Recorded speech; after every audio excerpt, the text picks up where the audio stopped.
라고 하는 말씀의 제목으로 하나님의 은혜를 나누고자 합니다. 이 세상의 나라들 가운데 이스라엘이라고 하는 나라를 하나님이 택하여 세우셨습니다. 하나님은 특별히 이스라엘을 하나님이 통치하고 다스리는 나라, 신정국가를 만들려고 하셨습니다. 그래서 하나님은 이 신정국가를 이루려는 이스라엘에게 아주 특별한 직분을 세 가지를 주었습니다. 그 세 가지가 뭐냐면 바로 여러분 잘 아시는 것처럼 왕, 또 제사장, 선지자라고 하는 직분을 하나님이 허락하셨습니다. 그래서 이들을 세울 때에는 반드시 하나님의 명을 따라서 하나님이 세우셨다라고 하는 표식으로 머리에 기름을 부어 세웠습니다. 그러나 왕이나 선지자는 하나님이 임의적으로 세우기도 하시고 폐하기도 하셨지만 유독 제사장의 직분은 하나님이 레위 지파 아론의 가문에서만 나오도록 명하셨습니다. 이것은 민수기 25장에서 기록하고 있는 시딤의 음행 사건에서 아론의 손자인 비느하스가 하나님의 마음을 시원하게 해드리는, 하나님의 마음을 풀어드리는 그러한 일로 인하여서 주어진 약속 때문입니다. 제사장이 하는 일은 하나님 앞에 제사를 통하여서 인간의 죄를 사하는, 그래서 하나님과의 바른 관계를 갖도록 하는 것이었습니다. 그러나 육신의 제사장에게는 한계가 있습니다. 그것은 사람들이 매번 죄를 짓고 또 그래서 제사장은 매번 제사를 통하여 사람들의 죄가 용서함 받아야 한다라는 것이었습니다. 매번 제사를 드리기 위해서는 또 자신들의 죄에 합당한 제물을 가지고 제사에 나와야 하는, 그래서 하나님의 성전은 언제나 짐승들의 울음소리와 피냄새로 진동하는 공간이기도 하였습니다. 이러한 번거로움을 해소하여 주신 분이 누구냐면 바로 우리가 섬기는 하나님입니다. 하나님은 매일, 그것도 하루도 거르면 안 되는 제사를 드리는 사람들의 모습을 아시고는 매일 제사를 드리지 않아도 단번에 드리는 제사를 통하여 매일 드리는 제사의 결과를 가져올 수 있는 방법을 우리에게 허락해 주셨습니다. 그것이 뭐냐면 바로 예수 그리스도를 제사장으로 세우시고 예수 그리스도를 제물로 하는 영원한 그리고 온전한 완전한 제사였습니다. 하나님은 예수님을 영원한 제사장으로 세우사 완전한 제사를 드리게 할 것에 대하여, 그래서 구약의 모든 제사를 폐지하시는 일을 하시는 것을 아주 오래전부터 계획하셨습니다. 그래서 하나님은 다윗의 후손을 통하여 이 일을 이루실 것을 미리 말씀하셨고 때가 되어 그것을 이루셨습니다. 성경 히브리서는 예수님이 구약의 모든 제사를 단번에 해결하시는 완전하고 영원한 제사장 되심에 대하여 이렇게 몇 가지로 증거하고 있습니다. 예수님은 아론의 족보를 따라서 오지 아니하고 제사장 되지 아니하였다라고 하는 것이 히브리서가 증거하고 있는 내용입니다. 아론의 족보를 따라 제사장이 되지 아니하면 그럼 어떻게 됐느냐? 멜기세덱의 족보를 따라 오신 분이라고 소개함으로 인하여서 예수님이 참 제사장이심을 증거하고 있습니다. 멜기세덱의 족보를 따라 예수님이 제사장이 되셨다라고 하는 것은 그에게 주어진 제사장의 직분이 아론의 아들들이기에 주어지는 제사장의 직분과는 다른 것이다라고 하는 것을 보여주는 내용인 것입니다. 이처럼 제사장으로 오신 예수님은 하나님의 뜻을 따라 십자가의 제사에서 자신의 몸을 그 제사의 제물로 드림으로 인하여 완전한 그리고 영원한 제사를 완성하셨습니다. 이제는 하나님 안에서는 예수 그리스도가 십자가에서 드린 제사와 제물 말고는 다른 제사나 제물이 필요 없게 되었습니다. 그 예수님의 제사로 인하여 모든 사람들은 다 이제 제사 없이 하나님 앞으로 나아갈 수 있게 되었습니다. 이게 이제 종교개혁을 하고 우리 기독교가 주장하고 있는 만인 제사장설인 것입니다. 그렇죠. 그러니까 우리 캐톨릭에서는 계속해서 지금 교황을 통하여서 우리가 하나님 앞에 마리아를 통해서 하나님 앞에 이렇게 나아갈 수 있다라고 하는 어떠한 이러한 그렇죠? 대속자를 이야기한다라고 한다면 기독교는 누구든지 이제 예수 그리스도로 말미암아 하나님 앞에 직접 제사장이 됨으로 인하여서 나아갈 수 있게 되었다라고 주장하고 있습니다. 이것이 어디에 근거를 두고 있냐면 바로 예수 그리스도가 십자가를 통하여 단번에 드리는 제사를 완성하셨기 때문인 것입니다. 이것이 바로 우리에게 허락되어진 가장 위대하고 놀라운 일인 것입니다. 오늘은 히브리서 7장 25절 이 한 절의 말씀을 통하여 제사장된 예수님의 사역이 우리에게 어떻게 이루어지는가, 어떠한 은혜를 주는가라는 것을 다시 한번 생각함으로 우리의 신앙을 점검하려고 합니다. 첫째로 예수님이 제사장이 되심으로 인하여 우리에게 주어진 것은 하나님 앞에 나아가는 길이 주어졌다라는 것입니다. 하나님께로 나아갈 수 있는 그러한 은혜가 주어졌다라고 성경은 우리에게 이야기하고 있습니다. 본문 앞절에 보시면 자기를 힘입어 하나님께 나아가는 자들을 이렇게 증거합니다. 여기 자기는 바로 예수님을 가리키고 있지 않습니다. 지금 성경은 하나님께 나아가는 방법은 오직 예수님을 힘입어 나아가는 방법뿐이라고 일러주고 있음을 보게 되었습니다. 그래서 요한복음 14장 6절에 보시면 예수님이 자신을 가리켜 뭐라고 말씀하시냐면 나는 길이다, 나는 진리다, 나는 생명이다. 나로 말미암지 않고는 아버지께로 올 자가 없다. 이렇게 말씀하고 있습니다. 여기 길이라고 하는 말은 예전에는 막혔던 길, 그렇죠? 예전에는 돌아가는 길, 그 길을 예수님이 직선도로로, 고속도로로 뚫었다라고 하는 의미를 담고 있는 겁니다.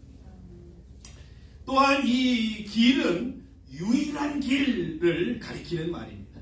그래서 사도행전 4장 12절에 보니까 하나님께 나아가는 길은 오직 예수 그리스도 그 길뿐이다. 예수 그리스도를 통하여서만 나아갈 수 있다라고 증거하고 있음을 보게 되는 거죠. 여기 자기를 힘입었다, 힘입는다라고 하는 말은 사람들이 그리스도의 대속 사역의 효력을 믿고 그 공로를 의지하는 것을 가리킵니다. 즉 예수 그리스도께서 십자가에 달려 피 흘리며 돌아가신 것은 나의 죄를 속하기 위한 것이었음을 믿고 그 보혈의 피로서 죄 씻음 받는 것을 가리키는 겁니다. 다시 한번 강조하지만 중요한 것은 이겁니다. 예수님이 나의 죄를 위하여 십자가에 죽으셨다라는 그 사실을 내가 믿음으로 받아들이는 것, 이게 가장 중요합니다. 하나님은 그의 택한 자들에게 믿음을 선물로 주셨습니다. 그러기에 하나님이 택한 그 사람들은 이러한 복음, 예수님이 나의 죄를 위하여 십자가에 죽으셨다라고 하는 이 사실, 이 말씀이 증거되어지고 선포되어질 때에 그 말씀 앞에서 믿음으로 반응하게 되어집니다.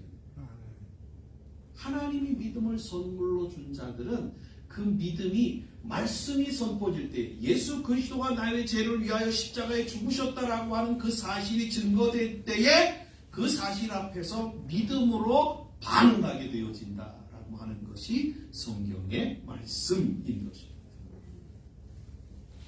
우리 성도님들 또한 이러한 믿음 안에 계신 줄을 믿습니다. 하나님이 예수님을 영원한 제사장이 되게 하신 것은 그를 통하여 많은 사람들이 하나님께 나아오도록 하기 위함입니다. 여기 하나님께 나아간다라고 하는 이 말은 그리스도의 피로써 죄사함 받고서 그동안 죄로 인해 하나님과의 단절되었던 관계가 회복되어지는 것을 가리키는 말이에요. 저희 하나님 앞에 나아간다라고 하는 말은 이전에는 막혔던, 이전에는 거리가 멀었던, 이전에는 관계가 소원해졌던 그 모든 것들이 해소되어지고 해결되어져서 하나님과의 관계가 원만해지고 회복되어지고 그래서 하나님과의 교제를 이루어내게 되어지는 그 상태를 가리키는 말인 것입니다. 이사야서 59장 1절과 2절의 말씀이 이렇게 증거하고 있습니다. 여호와의 손이 짧아 구원하지 못하심도 아니요 귀가 둔하여 듣지 못하심도 아니라 오직 너희 죄악이 너희와 너희 하나님 사이를 갈라놓았고 너희 죄가 그의 얼굴을 가리워서 너희에게서 듣지 않으시게 함이니라. 이렇게 증거하고 있습니다. 하나님과 우리 사이를 갈라놓은 그 원흉이 뭐라고 성경이 얘기를 하냐면 바로 죄다. 이렇게 얘기하고 있어요. 근데 그 죄의 문제를 예수 그리스도가 십자가에서 해결하심으로 인하여서 하나님과 우리 사이에 막고 있는 죄가 이제 예수 그리스도의 십자가로 인하여서 해결되어졌다라는 사실입니다. 하나님과 우리의 관계는 죄로 인하여 간극이 생긴 상태였습니다. 그러나 예수 그리스도의 십자가 제사를 통하여 이러한 문제가 해결되어진 거예요. 에베소서 2장 14절이 그래서 이렇게 증거하고 있습니다. 그는 우리의 화평이신지라 둘로 하나를 만드사 원수된 것 곧 중간에 막힌 담을 자기 육체로 허셨다. 이렇게 증거하고 있습니다. 바로 이겁니다. 하나님께 나아간다라고 하는 말은 죄로 인하여 나누어졌던 하나님과 우리의 관계가 다시 회복되어진다라는 말입니다. 이것이 얼마나 중요한 내용이냐면 우리는 하나님으로부터 지음을 받은 존재들이지 않습니까? 우리는 하나님이 만든 자들이지 않습니까? 또한 하나님이 지음을 받았다라고 하는, 하나님이 만들었다라고 하는 것은 하나님의 공급하심 속에서만 살아갈 수 있는 자들이다라고 하는 겁니다. 하나님의 은혜가 주어져야만 살 수 있는 자들이다라고 하는 내용이 그 안에 담겨져 있는 말인 거죠. 그런데 죄로 인하여 하나님과의 관계가 단절되어짐으로 인하여서 하나님의 은혜가 우리에게 공급되어지지 못하는 결과가 주어집니다. 그런데 그것이 다시 예수 그리스도 안에서 회복되어진다. 무슨 얘기예요? 하나님의 은혜가, 하나님의 복이, 하나님의 사랑이, 하나님의 자비가 우리에게 강처럼 흘러 넘치는 그러한 이 내용들이 예수 그리스도 안에서 다시 이루어지고 있다라는 사실을 성경이 우리에게 일러주고 있다는 겁니다. 제가 자주 말씀드렸듯이 하나님은 우리에게 당신의 모든 것들을 허락하시기를 기뻐하시는 그런 하나님이십니다. 그런 하나님께서 우리의 모든 삶을 주장하시고 인도하시고 역사하시는 그런 일들이 바로 누구를 통해서? 예수 그리스도를 통해서 이루시고 있다라고 하는 게 성경의 말씀인 것입니다.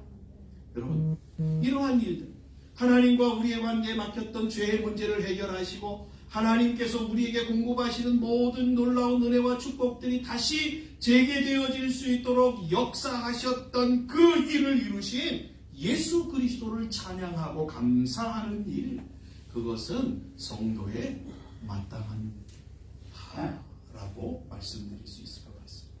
저와 여러분의 남은 생애 동안에 이러한 주님께서 우리의 죄를 용서하시고 우리의 죄의 문제를 해결하시고 우리에게 하나님의 놀라운 은혜가 흘러오도록 역사하셨던 이 놀라운 은혜를 기억하고 그래서 감사하며 찬양하며 살아가는 귀한 분들이 되어주시기를 주님의 이름으로 간절히 축복합니다.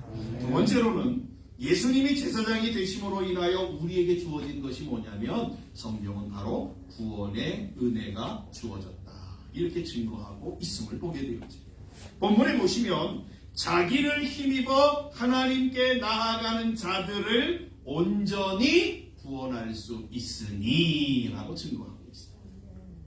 다시 말씀드리면 예수님이 나의 죄를 위하여 죽으셨다라고 하는 사실을 믿는 믿음으로 하나님께 나아가 하나님과의 관계를 회복하는 사람들에게 하나님이 온전한 구원을 이루어 주신다라고 하는 말씀인 것입니다. 여기서 주목해야 될 단어가 하나 있어요. 그게 무슨 단어냐면 온전히라고 하는 단어입니다. 이 온전하다라고 하는 말은 두 가지의 의미를 가지고 있는데 하나는 시간적으로 언제든지 라는 의미를 갖고 있습니다. 또 하나는 뜻과 내용적으로 완전히라고 하는 뜻을 동시에 가지고 있습니다. 이런 이 두 가지 의미를 이제 함축해서 이야기한다라고 하면 어떤 의미를 내냐면 구원이라고 하는 것은 현재성과 미래성을 포함하고 있다라고 하는 의미가 되어집니다. 즉 누구든지 예수 그리스도를 믿기만 하면 그 즉시 죄사함을 받고 하나님의 영적 자녀가 되어집니다. 이거는 현재적인 구원이라고 말씀드릴 수 있습니다. 그렇죠. 그러나 여러분 구원이라고 하는 것은 이것의 끝이 아닙니다. 구원이라고 하는 것은 포괄적인 걸 이야기해요.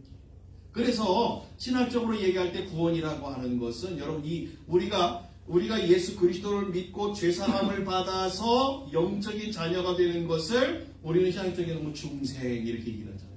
근데 구원의 서정, 구원의 계속 긴 여정을 생각하면 중생이라고 하는 것은 구원의 가장 출발점에 지나지 않아요. 그렇죠? 그러면 중생을 하고 그 다음에 뭐예요? 우리 안에 신앙이 되고 신앙과 믿음이 쌓이고 그래서 또 성화를 이루고 또 그래서 영화를 이루어내는 이 과정들이 쭉 연결되죠. 그러니까 구원이라고 하는 것은 이 중생의 과정만 이야기하는 것이 아니라 이 모든 이 과정, 그렇죠? 구원의 모든 여정들이 다 담겨져 있는 것을 가리켜 구원이다. 이렇게 이야기를 하고 있습니다. 장차 그리스도의 재림 시에 영생을 얻게 되는 것, 우리가 하나님과 영원히 살게 되어지는 것 또한 구원의 내용입니다.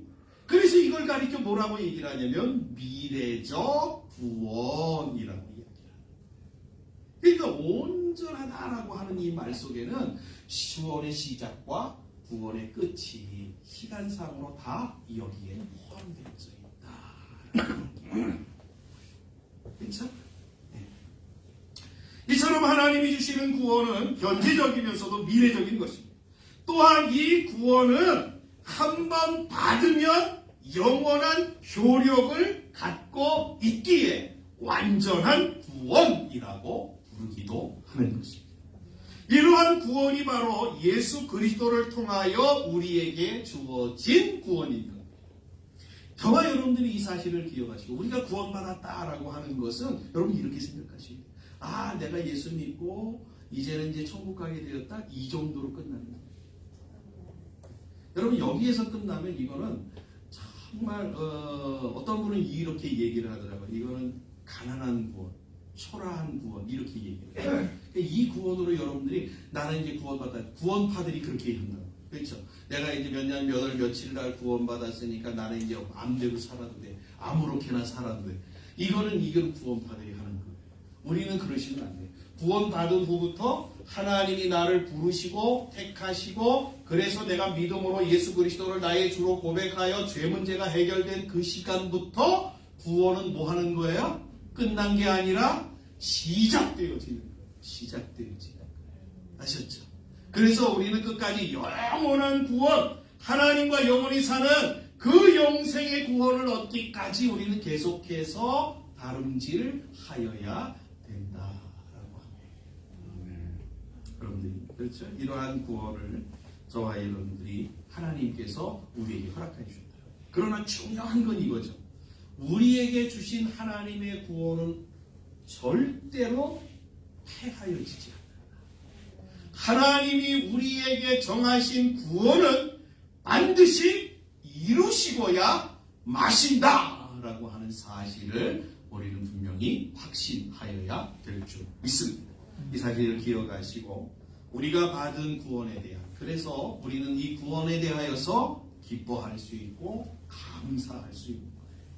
저와 여러분들이 이 사실을 기억하시고 우리가 받은 이 구원을 저와 여러분들이 하나님 나를 구원하셨다고 하는 이 기쁨과 감사를 날마다 하나님 앞에 표현하시고 또 그런 모습으로 살아가시는 귀한 분들이 되어지시기를 주님의 이름으로 간절히 축복합니다. 세 번째로 예수님이 제사장 되심으로 인하여 우리에게 주어진 것이 무엇이냐면 성경은 우리에게 소망이 주어졌다 이렇게 증거하고 있습니다. 본문에 보시면 이렇게 증거합니다. 자기를 힘입어 하나님께 나아가는 자들을 온전히 구원하실 수 있으니 이는 그가 항상 살아계셔서 그들을 위하여 간구하심이라. 여러분, 이 말씀은 우리의 모든 소망의 근거가 되는 말씀이고 우리의 소망을 공격하는 모든 자들의 공격을 무력화하는 말씀이기도 합니다. 예수님이 우리의 소망 되심의 가장 중요한 내용이 뭐냐면, 가장 중요한 근거가 뭐냐면 바로 이거예요. 예수 그리스도는 살아계십니다. 그렇죠? 그래서 성경에 예수 그리스도는 어제나 오늘이나 영원토록, 히브리서에 보니까 동일하시다. 우리 그렇게 얘기하죠. 예수님은 살아계십니다. 예수님은 우리의 죄를 위하여 십자가에 죽으셨지만, 그래서 무덤에 갇히셨지만 그 무덤을 박차고 깨트리고 사흘 만에 부활하셨습니다. 그리고 제자들과 사람들이 보는 가운데서 다시 오신다는 약속을 하시고는 승천하셨습니다. 이것에 대하여 고린도전서 15장에 500여 명이 넘는 성도들이 그 예수님의 부활과 승천의 목격자들이다 이렇게 증거하고 있습니다. 만약에 예수님이 죽으신 상태, 그 상태로 모든 일들이, 모든 사건들이 정지되었다라고 한다면 예수님은 우리의 구주도 제사장도 될 수가 없었습니다. 왜냐하면 사람이 살았을 때만 그 직분이 효력을 발생하기 때문에 그렇습니다. 그렇죠? 그러니까 예수님이 죽으시고 끝나버리면 제사장으로서의 효력이 없는 거예요. 그런데 예수님이 죽으셨다가 다시 살아계십니다. 그래서 영원히 살아계시는 거예요. 그렇기 때문에 예수님은 제사장으로서의 효력을 지금도, 제사장으로서의 그 직분을 지금도 감당하고 계시다라고 합니다. 예수님은 살아계시기에 예수님이 가지신 제사장의 직분이 소멸되지 않는다라고 한다면 우리의 구원이 확실히 그 예수님으로 인하여 보장되어지는 것입니다. 이것이 바로 우리가 우리의 구원에 대하여 소망할 수 있는 근거이자 이유인 것입니다. 또 하나 있습니다. 그것은 예수님이 항상 살아계셔서 구원받는 자들을 위하여 기도하여 주시고 계시다라고 하는 것입니다. 예수님이 구원받은 자들을 위하여 간구하신다라고 하는 것은 예수님에게 주어진 제사장의 직분을 아주 잘 감당하는 모습이라고 할 수 있습니다. 예수님은 이러한 말씀을 하셨습니다. 요한복음 12장 47절입니다. 사람이 내 말을 듣고 지키지 아니할지라도 내가 그를 심판하지 아니하노라. 내가 온 것은 세상을 심판하려 함이 아니요 세상을 구원하려 함이라. 사도 바울은 디모데전서 2장 4절에서 이렇게 증거합니다. 하나님은 모든 사람이 구원을 받으며 진리의 진리를 아는 데에 이르기를 원하시느니라 라고 말씀하였습니다. 이것은 예수님도 사도 바울도 다 모든 사람들이 구원을 받는 것을 원한다라고 하는 내용입니다. 그런데 우리의 구원을 싫어하는 존재가 하나 있어요. 우리가 구원 안 받았으면 좋겠다라고 여기고 우리를 방해하는 존재가 하나 있습니다. 누군지 아시죠? 사탄만. 사탄은 우리로 구원을 얻지 못하도록 우리의 환경과 우리 자신을 통하여 우리를 공격합니다. 그것도 끊임없이 계속해서 멈추지 아니하고 말입니다. 그래서 우리에게 있는 구원을 빼앗아 가려고 하며, 그래서 우리로 하여금 하나님과의 온전한 관계를 파괴하려고 합니다. 그럴 때 우리로 하여금 넘어지지 않고 온전한 믿음의 경주를 감당함으로 주님 앞에 서도록 우리를 격려하고 우리에게 위로함을 주고 우리에게 힘을 공급해 주는 그 중요한 요인이 있는데, 그것이 뭐냐면 바로 주님께서 기도로 우리를 구원하고 계시다라고 하는 것입니다. 전로역정에 보면 이러한 이야기가 하나가 나옵니다. 천국을 순례하는 이 전도자가 좁은 문을 지나서 이제 계속 천성을 향하여 길을 가다가 지혜자의 집으로 안내를 받아 들어가게 됩니다. 이 지혜자의 집에서 몇 가지 시청각 교육으로 이 전도자에게 그에게 여러 가지를 일러 주고 있습니다. 그 중에 한 내용을 이제 교훈하고 있는데, 어떤 사람이 골방에서 기도하고 있었습니다.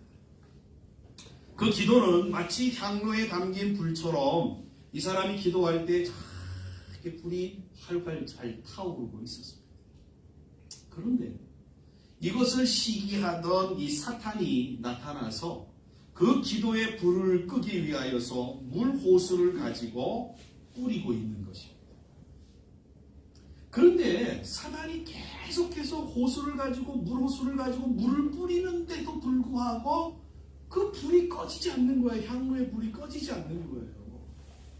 그러니까 이 전도자가 하도 의아해하고 이상해서 지혜자에게 물어봅니다. 아니, 이게 어떠한 일이기 때문에 이렇게 불이 꺼지지 않습니까? 아니, 이 불보다 물이 훨씬 더 많기 때문에 금방 꺼져야 정상인데 왜 이렇게 불이 꺼지지 않죠? 라고 물어봤습니다. 그럴 때 지혜자가 이 전도자를 데리고 방 뒤쪽으로 이렇게 돌아서 그 전도자를 안내해서 보여주고 있습니다.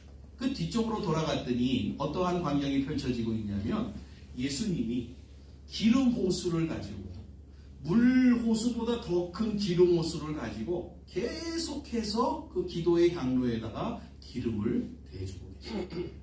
그러니까 아무리 물 호수를 갖다가 부어도 그 기름 호수가 더 많기 때문에 절대 불이 꺼지지 않고 있음을 보여주고 있는 내용이었습니다. 이것은 사탄의 방해 공작보다도 예수님이 우리를 위하여 우리를 지키시는 능력, 우리를 위하여 기도하는 기도의 능력이 더 크심을 보여주는 내용이라고 할 수 있습니다. 그래서 로마서 8장에서 이렇게 얘기하고 있지 않습니까? 하나님이 우리를 사랑하시는 그 사랑에서는 사탄도, 세상의 그 어느 것도, 그 어느 것도, 세상에 있는 어떠한 힘과 권세와 능력도 절대로 끊을 수 없다라고 말합니다. 이것이 바로 우리를 위하여 하나님의 보좌 앞에서 간구하시는 예수님을 통한 우리에게 주시는 소망의 내용입니다. 그러니까 예수님이 우리를 위하여 기도하시고 있는 이상에는 절대로 우리에게 무엇이 없다? 실패가 없다. 실패가 있을 수 없다는 거예요. 우리는 무엇이 있다고요? 소망이 있다는 거예요. 단지 어떻게 해서 실패하게 되냐면, 왜 실패하게 되냐면 그 예수님이 나를 위하여 기도하는 그 기도를 내하고는 상관이 없는 것이다. 나는 필요 없다 라고 여기며 그 예수님의 기도를 무시할 때에 우리는 실패하게 됩니다. 그러나 그 예수님이 나를 위하여 기도하는 것에 대하여 내가 그 예수님의 기도를 의지하고 그 힘을 의지하고 주께로 나아갈 때에 우리는 절대로 실패하게 되어지지 아니한다라고 하는 사실을 우리에게 말씀하고 있는 내용인 것입니다. 또한 우리 모든 사람들은 그리스도의 재림과 심판이 시작되면 빠짐없이 그리스도의 심판대 앞에 서게 되었습니다. 이때 사단이 또 나타납니다. 사단이 나타나서 예수 믿는 성도들을 그리스도의 심판대 앞에 설 때 그들을 참소하기 위하여서 사단이 우리의 모든 지난날의 과거의 행적들을 들추어내며 우리를 그리스도 앞에 참소하기 시작합니다. 그래서 우리의 구원을 무효화시키려고 합니다. 그럴 때 우리를 변호해 주시는 분이 누구신지 아십니까? 우리를 변호해 주시는, 물론 요한복음 14장에서 16장에 보면 보혜사 성령께서 우리를 변호해 주시는 변호사로 나타나고 있습니다만은 예수 그리스도 또한 그 과정에서 우리를 변호하시는 분으로 우리에게 역사하고 계시다라고 하는 거예요. 여러분, 예수님이 어떻게 해요? 아니다. 그렇죠? 이 사단이 계속 참소할 때 예수님은 그 자리에서 이렇게 말씀하시는 거예요. 내가 저를 위하여서 내가 십자가에 죽었다. 그래서 저 모든 죄 내가 다 어떻게 해요? 해결되어졌다라고 예수님이 친히 증거하심으로 인하여 사단의 참소를 모두 무마시키신다라고 합니다. 이처럼 예수님이 우리를 위한 제사장이시라고 하는 것은 바로 우리의 구원의 절대적인 보증자이다라고 하는 말씀인 것입니다. 성경이 말하는 구원은 죄로부터의 구원으로 시작해서 영원한 하나님 앞에 설 때까지의 구원을 말한다라고 하는 것을 꼭 좀 기억하셨으면 좋겠습니다. 오늘 나를 위하여 하늘에 계신 예수님이 우리를 위하여 기도하고 계시다라고 한다면 우리의 구원은 완성되어진 거나 다름없다. 그렇죠? 그래서 구원은 이미 그리스도 안에서 완성되어졌다 이렇게 이야기하기도 하는 거예요. 그렇죠? 네. 저와 여러분은 이 사실을 기억하시고 이러한 은혜가 예수님이 우리의 제사장 되심으로 허락되어진 것들이라는 사실. 말씀을 정리하겠습니다. 예수 그리스도께서 제사장 되심으로 인하여 우리는 하나님께로 나아갈 수 있는 놀라운 은혜, 놀라운 길을 얻게 되었습니다. 또한 예수 그리스도가 제사장 되심으로 인하여서 우리는 그렇죠? 하나님으로부터 죄사함을 얻는 그렇죠? 놀라운 은총을 얻게 되어졌습니다. 예수 그리스도가 제사장 되심으로 인하여서 우리는 영원한 구원을 얻게 되어졌습니다. 또한 예수 그리스도가 제사장 되심으로 인하여서 우리는 하나님 나라의 영원한 소망을 갖게 되었습니다. 여러분, 이것으로 충분하지 않습니다. 예수 믿는 사람들에게 주신 하나님의 놀라운 은혜, 우리의 죄 문제 해결, 우리의 영원한 구원의 문제 해결, 우리에게 주시는 하나님께서 우리의 소망이 되어서 항상 살아계시고 우리를 위하여 기도하시는 그 예수님의 든든한 구원자 백을 갖고 있는 우리의 삶, 여러분, 성도의 삶이 이것으로 충분하지 않습니다. 그렇죠? 이것으로 우리는, 그렇죠? 이것만 있다라고 해도 우리는 정말 우리의 남은 모든 생에 하나님 앞에 주신 은혜에 감사하고 구원에 감사하고 주님이 나와 함께 하심에 감사하고 나를 위하여 기도하심에 감사하고 나를 도와주심에 감사하고 우리는 살아갈 수 있는 줄 믿습니다. 그럼에도 불구하고 우리는 그렇죠? 그러한 은혜를 잊어버리고 또 다른 새로운 은혜, 다른 은혜, 그것 말고 다른 어떠한 우리의 세상적인 어떠한 물리적인 은혜를 추구하는 이러한 어리석음 가운데 빠져서는 안 되는 줄 압니다.